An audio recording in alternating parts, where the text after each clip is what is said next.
Hello everybody, welcome back to my channel, Life with Patty, and here we sit down to do some coloring. I've had several people in the comments say that they love my coloring and they would love to color themselves, but they just don't know how to or what to use, how to go about it. And so I thought I would just color a page with you and show you. Before we get started, I wanted to show you, I painted my nail and I used this fast drying gel from Maybelline, and then I put a top coat of the glitter on there, and I think it turned out really cute. So I only did one nail because I wanted to see what it would look like. It turned out cute. Okay, the other thing I want to announce one more time for my treasure hunt, what the prompts are for October. So if anybody's interested in jumping in and joining the treasure hunt, you just hashtag it Patty's Treasure Hunt. You can upload anytime during the month and color the pictures that I have prompts for. You can use one page for several or one page for just one prompt. And if you can't find all the prompts, no worries, you don't have to do them all. So just do what you can or do them all, okay? When you do your video with your treasure hunt, please let me know so I can go over and watch you. So October's prompts are a witch, a scary cat, candy, any kind of candy, Halloween candy, but it can be regular candy too, it doesn't matter. A pumpkin or a jack-o'-lantern, and a Halloween themed page, okay? So I hope you guys will join in. I'm gonna try to remember to put that in my comments below so that you can join in. All right, we are going to work out of Sherry Baldy's My Besties, Cuties, and Booties. And I'm gonna be honest with you guys, when I color, I use whatever medium I am drawn to. It doesn't have to be a certain something, okay? So I have several different kinds. None of them are the super top of the line because I have good luck with what I have. So this is the page we're gonna color. I hope that you can see this okay. All right, this is the page we're gonna color. I have some alcohol markers in skin tones that are JHF.art. That's what they're called. I bought them on Amazon, and some I've already thrown away because they're all dried out, and that's because I use them all the time. I bought this Dabo and Shabo, 80 pieces. Actually, I didn't buy them. My husband bought them for me, I don't know, a few months ago. They are also alcohol markers. So on one side you have the finer tip, and then on this side you have this for your tip. You can see that. And I will be honest with you, these do bleed a little bit, so you have to get used to how they work. I just bought these glitter markers from Peter Popper Press. I get those at my work. I like those. I'll use Sharpies, ultra fine, or just fine tip. I bought from Amazon a long time ago. It's called So Color, S-O-U Color, and I think it was 220 pencils, and it was for like $39.95. It was a really good buy, and they work just fine. I mean, sure, I would love to have the Prismacolors, but for the same amount of 220, it would be about probably $300 or $400. So let me get my testing sheet out.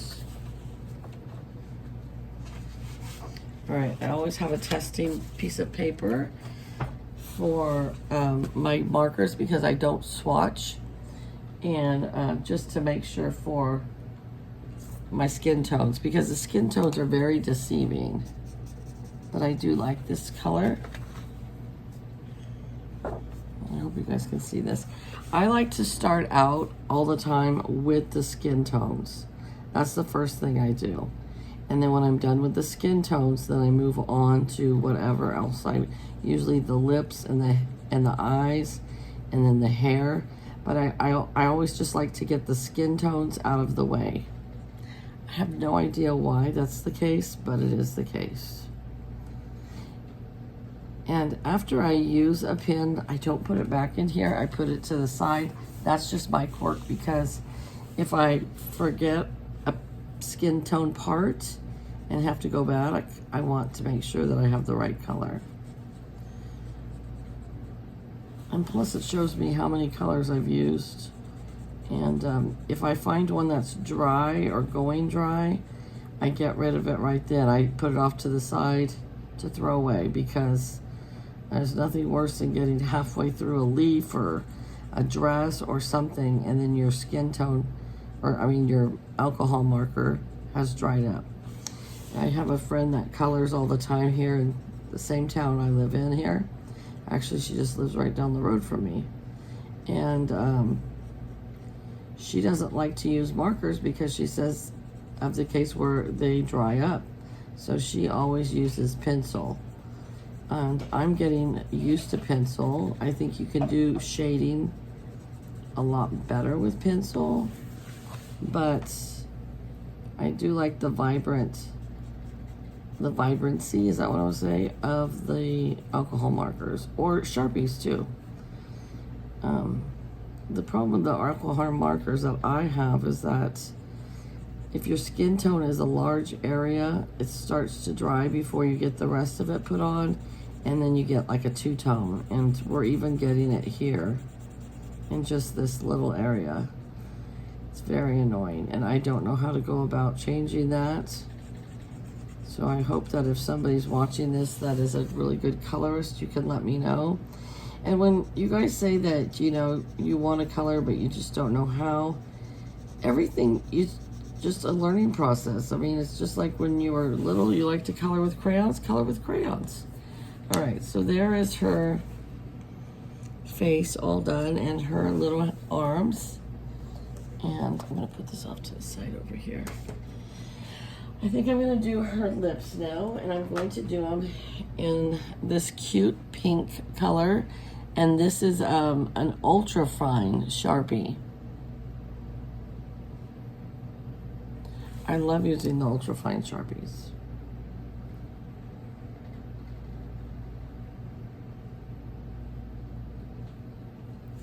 And so a lot of times when I have the color out for one thing, I'll fill in some other colors with it. Do her little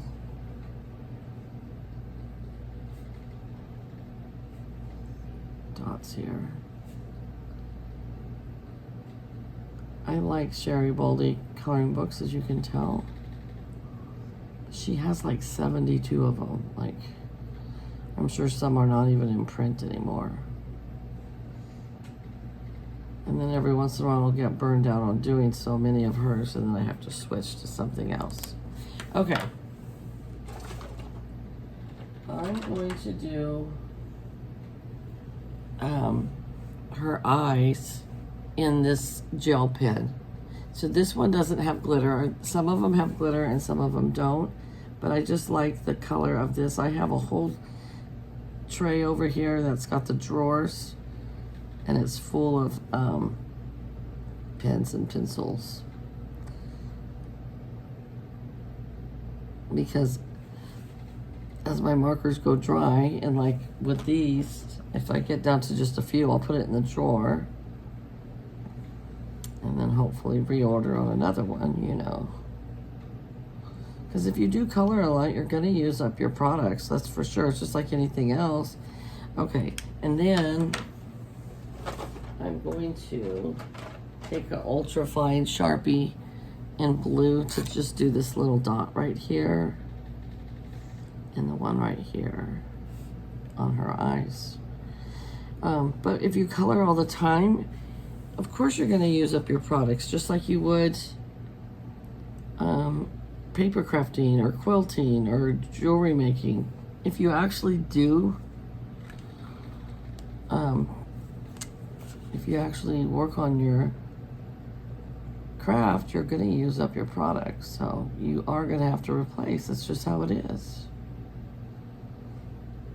sometimes the cheaper products are not as good and they don't last as long and they don't have the nice color to them. All right, let's see. We're gonna make her hair yellow, I think, this time. Maybe I'll do this one. What is this? Burnt orange. Maybe. Let's see what that is. And that's kind of dark. Well, I'll do it this dark color. So this fine tip is really not that fine of a tip. So you can't do really small areas because it will bleed. It just depends on the markers you get. But if you're just starting out, you know, Karen, California Karen, and Maine Girl, Debbie, they find a lot of color books at the Dollar Tree. So if you don't want to put, and I know that I find a lot of color books at Dollar General. So if you don't want to invest a lot of money, although I have to say coloring can be very inexpensive hobby and it can get very expensive, but you can get like these Sherry Baldy coloring books. They're only like, I think like $6.97 or something like that. So that's not that bad. All right, so this is her hair here. And then, I mean, you could go a little crazy getting too many color books like I do. There's a lot of us that are like that. But if you're just starting out, get one color book and just try it. And then get hooked. Like I am. And I have a lot of other crafts that I do. But coloring has always been a passion of mine, even since I was a little girl. And I kind of wanted to talk to you guys too because I've kind of gotten burned out on doing so many collabs and challenges. And I don't want my YouTube to not be fun. I don't want my channel to be something I dread. So I don't even know what I'm going to partake in anymore. All I know is if I feel like doing something, I will. But if I don't, I'm not. Because I don't want to dread my channel. And that's what happens when you get involved in too many things. You know, so I mean, there's literally a collab every day, an open collab, which is great because open collabs, you just jump in and out. You don't have to stay all the time, but you can burn yourself out on that. So I told myself I'm just gonna do what I want to do when I want to do it. So like if you saw last week, I did not post a video except for on Monday, and I did Grandma Sandy's coloring collab. And I normally always do Rosemary's, but last week I just was tired when I got home from work and I didn't want to, you know, so I'm just gonna do what I can do when I can do it. And oh, this is part of her hair. I might even talk to Kathy and Bonnie about our collabs because I feel bad if I don't join in to our collabs, but the realistic world is, and I know that Bonnie understands this because she works a lot of hours too, but when you work full-time and then you have a household to take care of and you have grandchildren that you want to spend time with, sometimes you just don't have the time to do all the collabs that there are or the challenges. And so that's how I feel like lately. So I just got to do what I can do and not feel guilty for it.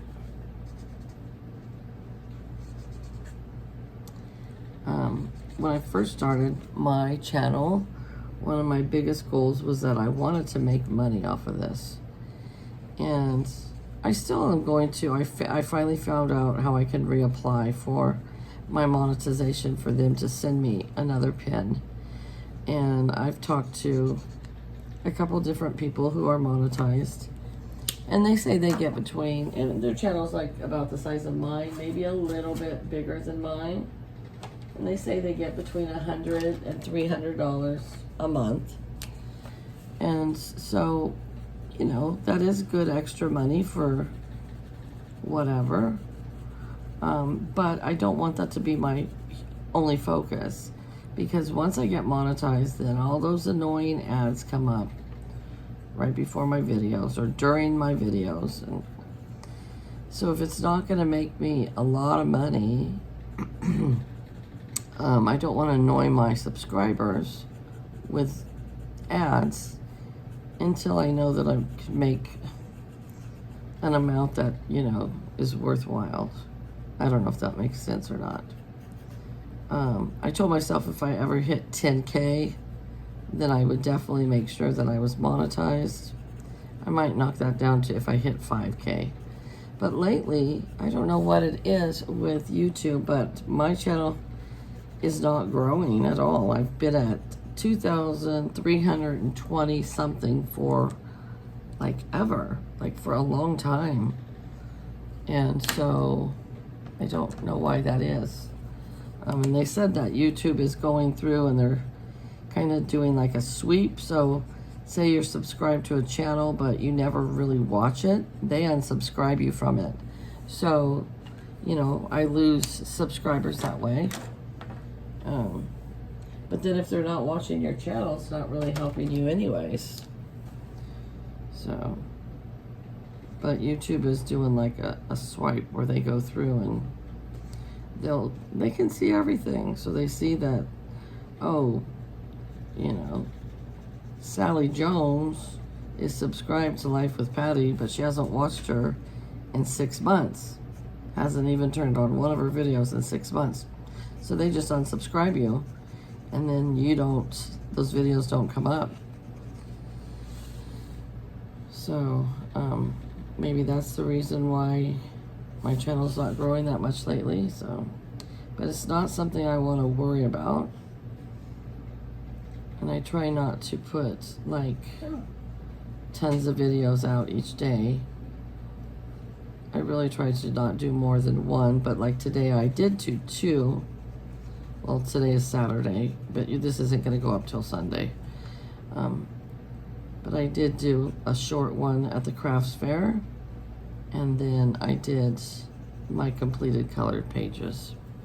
So let's see, we are at 17 minutes here, and there's no way we're going to finish this whole page here together, because we would be here for about an hour, and I would never expect you to sit through an hour video of mine unless it was like one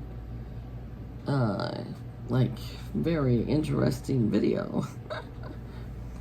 But so this is mainly what I wanted to show you, is that I just use any kind of medium that I like. So you can use glitter gel pens, you can use Sharpies, you can use markers of any sort, you can use colored pencils. A lot of people will actually use crayons, and I think I would like to try some of the crayons that they're called Around the World, I think is what they're called, and it's all the flesh tones. And I think I would really like to the skin tones, I mean. I would like to try those and see if they work out better than the alcohol markers. And I need to just sit and watch a tutorial with somebody doing skin colors that is using pencils, because I know a lot of them will use 6, 7, 8, 9 different shades to do the skin tones, but then they come out so realistic, you know. So I need to do that, because I do need to improve on my skin tones and my shading. But mostly shading comes with colored pencils. So, all right, you guys. Well, I'm going to end this video now. I hope this helped you guys. For those of you that are wondering how to start out on your coloring, I would love to hear who's had doubts about coloring and then now is gonna join in and color because it's so relaxing and you kind of get addicted to it. Just ask my husband, like, usually when we're done eating dinner every night and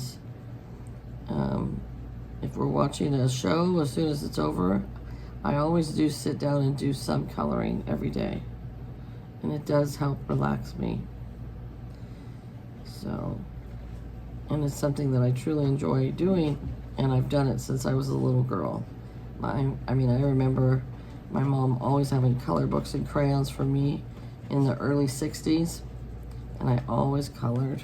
So, all right, you guys, you have a great day. Take care, and I'll see you back here real soon. Bye-bye.